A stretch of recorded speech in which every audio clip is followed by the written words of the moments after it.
Good evening. Hi, how are you? We had a I'm little bit of great. a little Yes. bit of a stir here. You're right.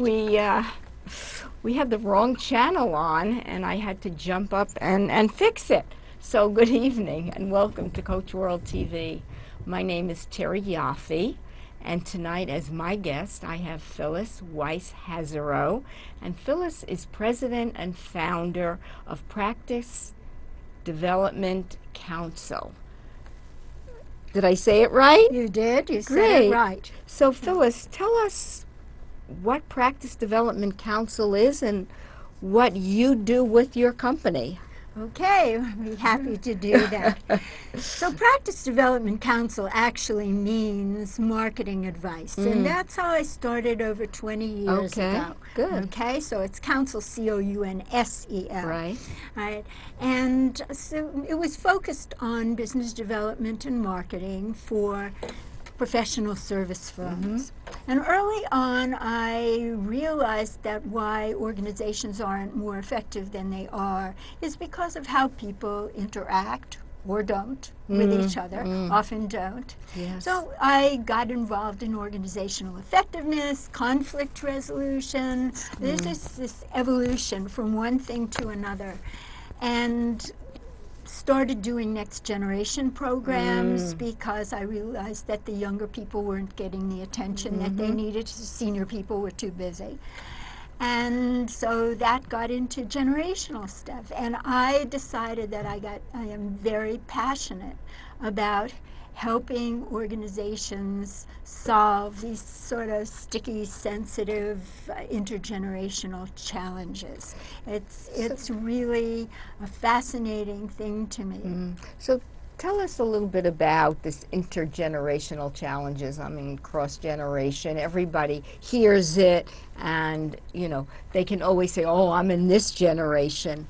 But tell us a little more. Tell more. Okay, well, for one thing, there's a lot of confusion over that, and people can't even keep the generations straight. And I think, we have 4 generations in the workplace now. We have the oldest ones who are usually 70 and over, the traditionalists, then the baby boomers.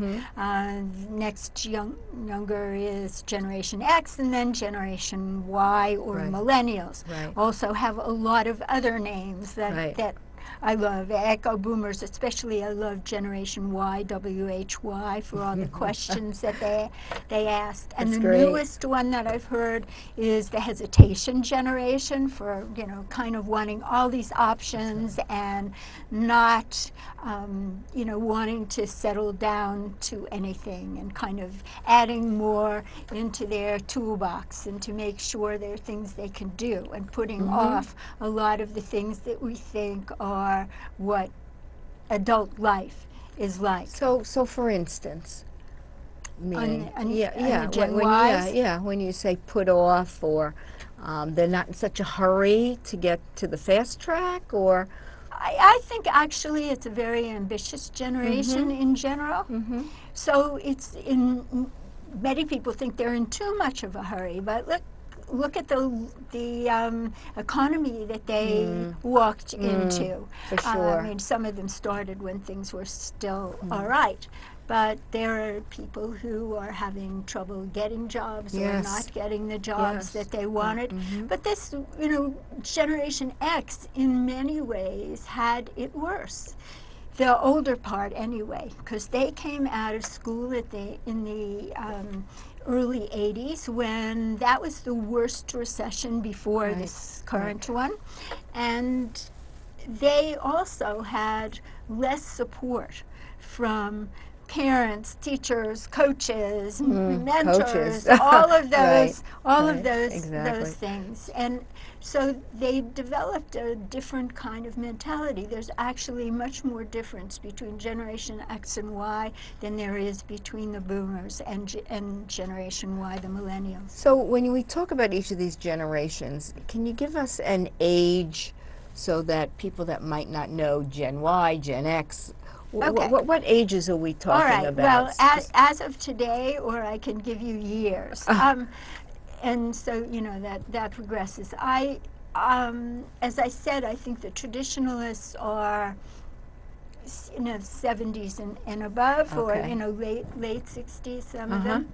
Mm-hmm. The boomers probably range from late 40s to the late 60s. As Okay. I said, it's a big generation. Yeah. It's a Mm-hmm. very large Right. generation. Baby boomers. That the boomers and Generation Y, Mm-hmm. you know, all about 77 to 80 million in the U.S., Wow. and that's a lot of people. Right. And Generation X, much smaller, about 44 million, And which that's has a how lot old? of implications. That's But they, I would say, are from about 34, 35 to late 40s, and then from about 18 to about 33, 30 or 33. 34, Okay. something Great. like that. Great. I mean, Thanks. these things are very Yeah, fuzzy. they're a little fluid. And Right. those are the kinds of Okay. years that, Right. that I That's use. great. Thank you. Because some people might not know, No, you know, that's we very throw true. things around because we know it, but some people say, huh? Right. So, thanks. Right, and there are a lot of names for some of those generations, so Right. it is confusing. But it's an important thing to know. I mean, we have to be careful not to stereotype everybody who That's- is yes. born at a certain Right. year is Right. not like everybody else. Right. There are other influences. Everything isn't a generational issue. So it's important to diagnose what's going on, but it's also very valuable to know when you're trying to figure out behavior that you're observing, or how to develop rapport or relationship with somebody, because there are, you know, all kinds of things. I try to explain where there's a crossover from my marketing to the generational kind of thing, Right. because I think I bring a combination of marketing and conflict resolution and this organizational effectiveness and all the generational stuff to what I do. But there's, you know, one of the big issues is how do we attract and retain and communicate and work with clients of different generations, or that's- the people on our teams internally. That's true, and we're going to get to that, but just curious, how did you segue? You said it, but can you go a little more into it from, you know, the marketing and looking at the different generations to really getting deep into the whole intergenerational cultures?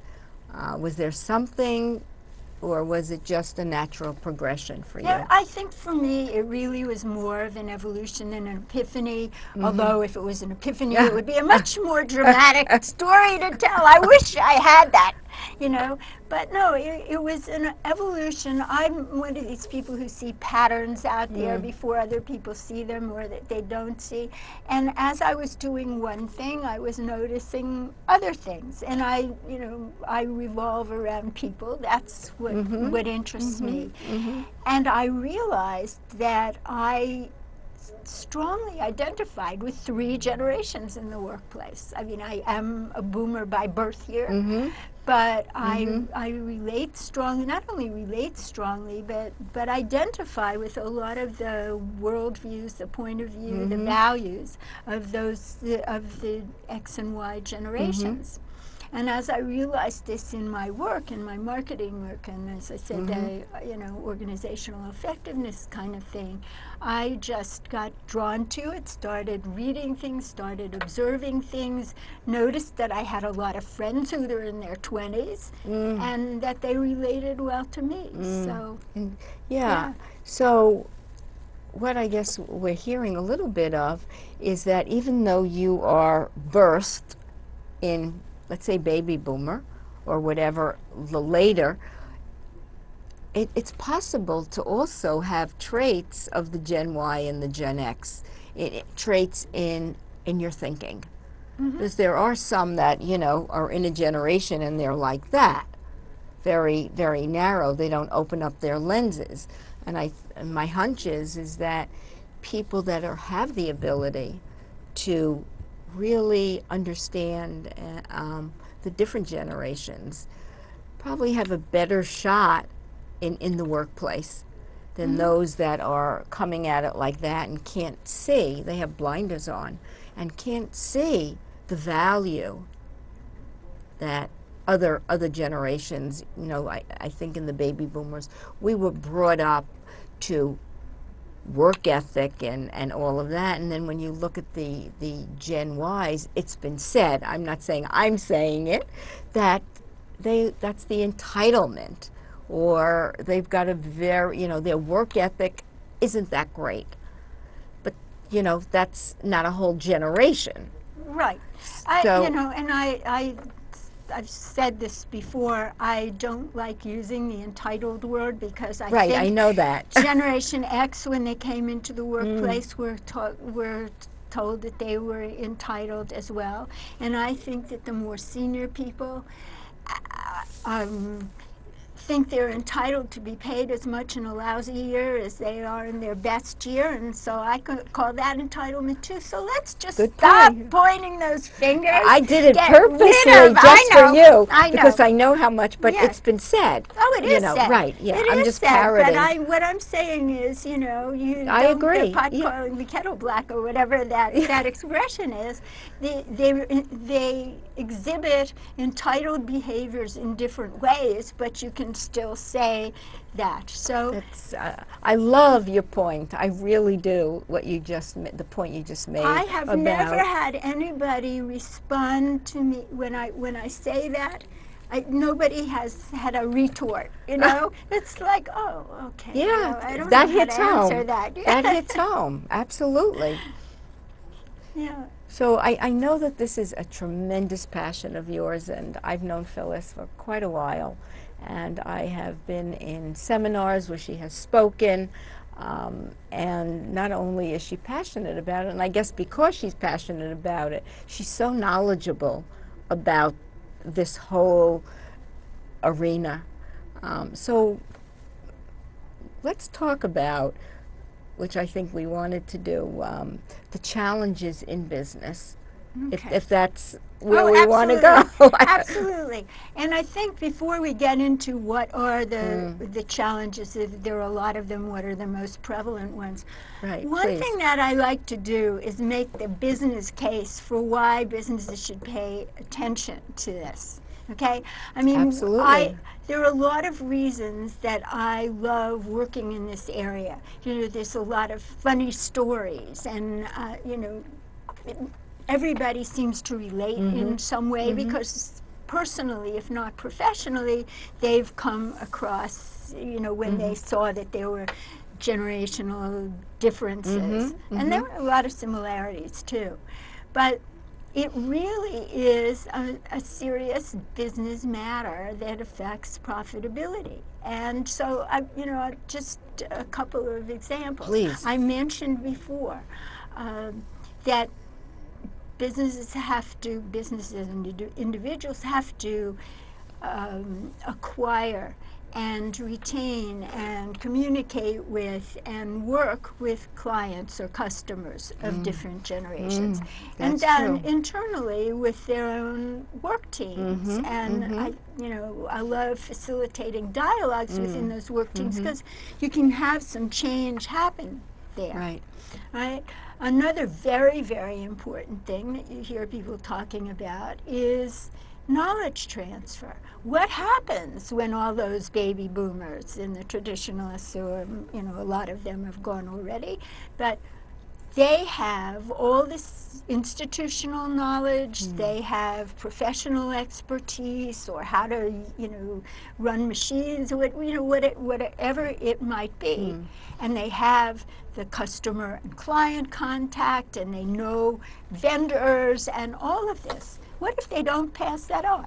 And there has to be an incentive from the businesses to get them to do that, because in some cases the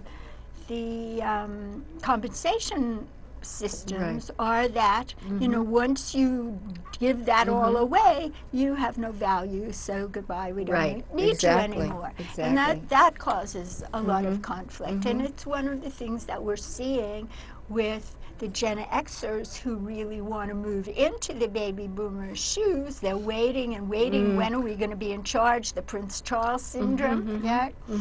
And but if in fact the boomers are not paid to transfer what it is that they got and who they know and bring in younger people to take their place, that's making it hard. So that, that's one of the things. And the last thing, though, of all of this, which is an important factor for some businesses, is that they're afraid of lawsuits for either discrimination or noncompliance. And in fact, that has I guess, twisted their arms to change policies in certain ways. So, with people working longer and not retiring, what are the, baby boomers want to move, the Gen Xers want to move up to the baby boomer slots, Right. but if the baby boomers are not retiring, what do the Gen Xers do? And then, it kind of goes back to the Gen Ys. Who are trying to Right, leapfrog the Gen exactly. Xers. Right. So it becomes a domino effect because more people aren't leaving the workforce earlier. Either they can't afford to, Right. where they thought that they had all this money and it's, kind of diminished over the years, so they have to work a few Right. more years. So they stay in their positions, and then you've got the Gen X's kind of Yeah. sitting at the gate, ready to go, Yeah. but they're not going anywhere. Yeah. Well, it's a funny thing there. The Gen Xers, when they came into the workplace, were called slackers, or before they got into the workplace. So I'm not sure that they were all slackers, or they just weren't given opportunities to do very much. But a lot of them became pretty hard workers, and they are now, and they became more competitive because of all those baby boomers who were competitive because there were so many of them. Right.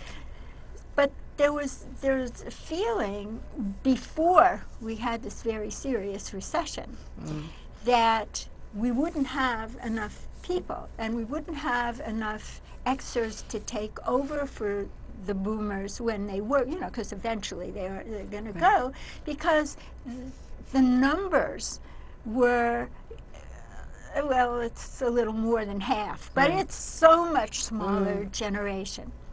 So that was the problem. What are we going to do? Where are we going to get enough of them? And they also are much more, the Xers, focused on family and work-life flexibility and balance. They do not want, they don't want to be workaholics like they think that the boomers are. So were they going to work as hard? Did they want to take all that responsibility? That was the question. So that was one thing. Are we going to have enough? Well, then we have this really serious recession, and we Right, have even right, more right. boomers sticking around, because before that, in the surveys that the financial services companies were doing, they said that actually 80% of them didn't want to retire at 65 or 70 anyway. Right. But now it's even harder. So we have to really figure out how to accommodate people. We have to, I think that a lot of the boomers are going to have to shift their roles. Just, to say, all right, well, there are things you can do, and you can be very valuable, but you're not going to be the director, the leader, in charge of things forever, because you have to give other people a chance. But do they see it that way, that, well, I'm going to give up my role because Johnny behind me is really chomping at the bit to get this job? Well, I think that there are some people who feel that would be fine, and some people who Right. don't. It depends how much ego is in it, and Probably, yeah. again, what are the financial incentives? And that's what I think you really have to look seriously at the compensation plans in a lot of industries. I certainly see this in professional services, which I've worked in for a long time. So it's going to be an interesting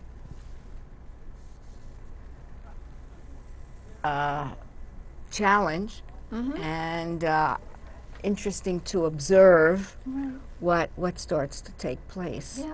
I mean, already we So, see one of the big challenges is older yeah. workers reporting to younger managers. Right. Let's And go to let's go yeah, to that, because yeah, that's an interesting dichotomy. right.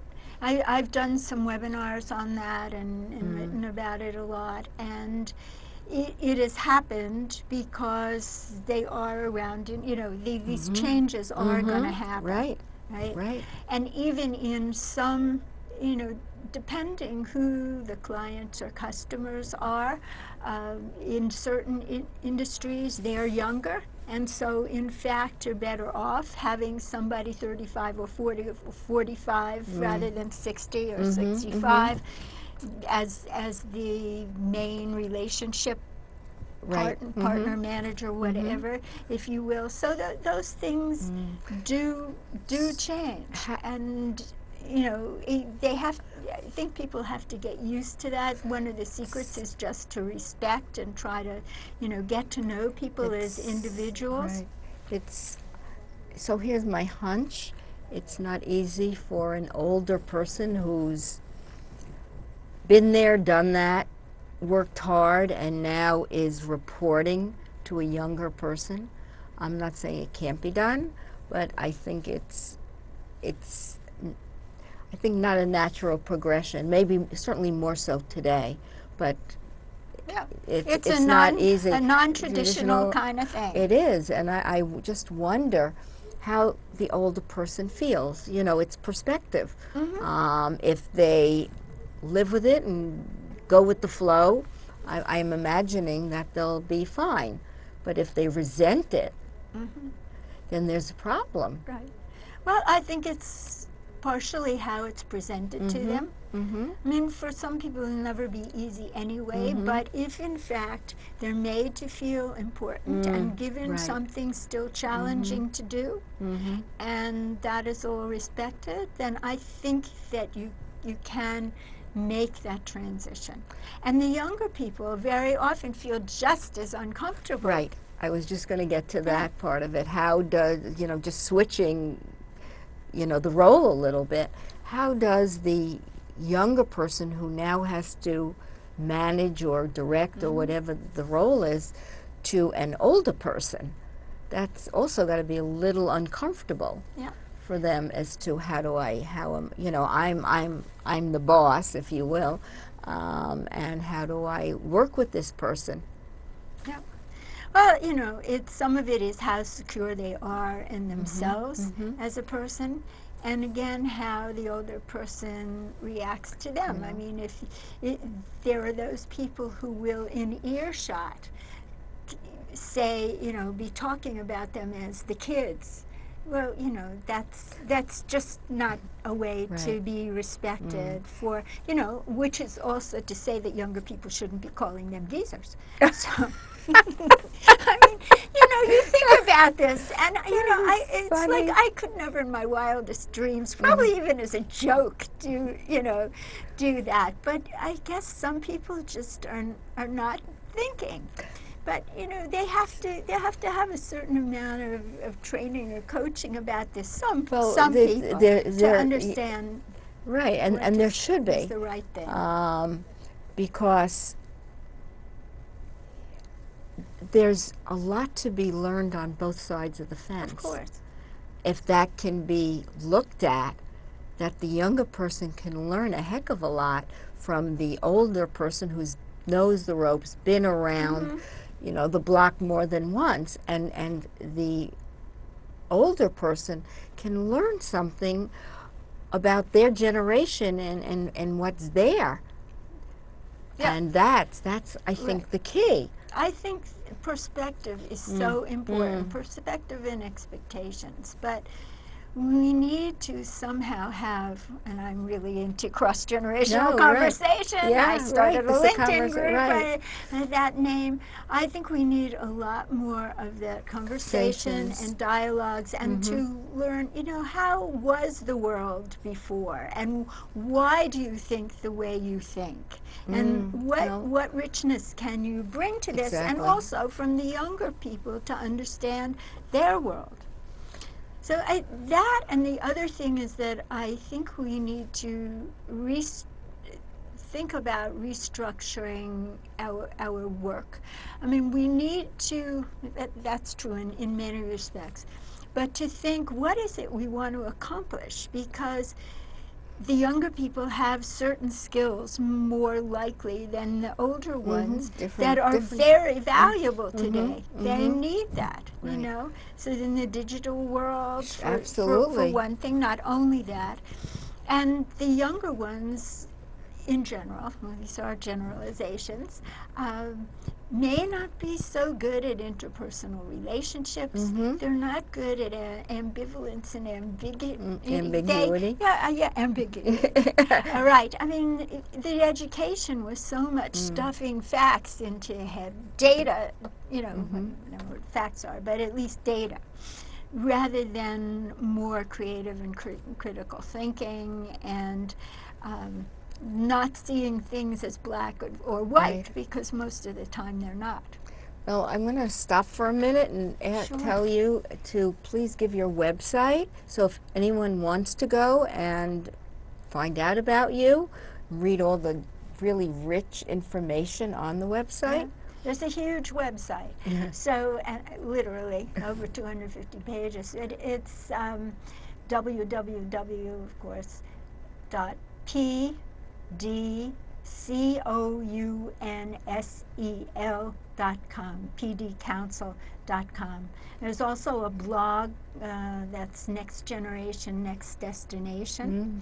And if you are on LinkedIn, we have a cross-generational conversation group, which is about 3 months old. Great conversations going on, multi-generational. That's and great. We really welcome you to come join us. Well, as you can tell, Phyllis is a wealth of information, really, on this whole subject, which we could spend another hour on, but we are running out of time, believe it or not. And we thought about how much can we fit in here, and not a lot. I mean, this is so much meat. So I wanted to, we still have a couple of seconds, but I didn't want to end the show without saying thank you so much for being on my show and for imparting such wonderful information. Well, thank you very much, Terry, and I'm so glad we reconnected because you came to the program that I did. Right, that was a long great. time ago. That's true. Well, this has been great. I just loved your being here and all this information. Thank you. I've enjoyed it. So thank you.